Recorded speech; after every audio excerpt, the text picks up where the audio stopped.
Salut, que la grâce et la paix de Dieu soient avec tous au nom de Jésus-Christ. Et nous sommes à quelques heures de la célébration de la fête de Pentecôte, qui est la venue de l'Esprit de Dieu sur les 120 qui étaient dans la chambre haute. Quand Jésus partait, Jésus a dit d'attendre et de recevoir mon esprit afin d'aller faire l'œuvre et de recevoir mon esprit, ma puissance.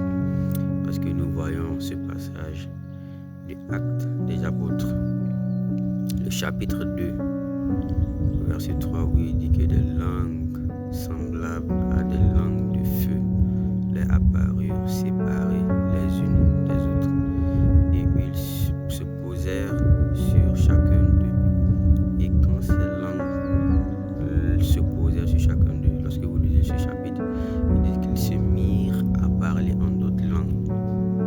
Ils se mirent à parler en d'autres langues, en de nouvelles langues.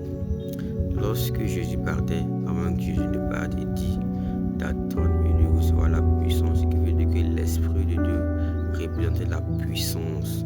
Et il dit encore que je vous enverrai le Consolateur.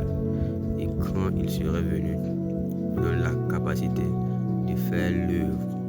Et il dit encore de Jean, chapitre 4, le verset 24, il dit que Dieu est esprit, alors que ceux qui l'adorent en esprit et en vérité. Donc si tu reçois l'Esprit de Dieu, tu pourras adorer Dieu de tout ton cœur, tu pourras louer Dieu de toute ton âme et de toutes tes capacités que tu possèdes. Nous parlons de la venue de l'Esprit de Dieu, nous devons recevoir l'Esprit de Dieu afin d'être les annonciateurs de la bonne nouvelle.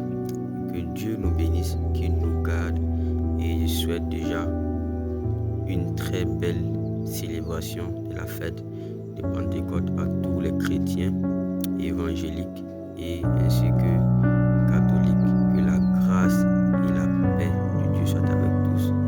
Au nom de Jésus-Christ, reçois l'Esprit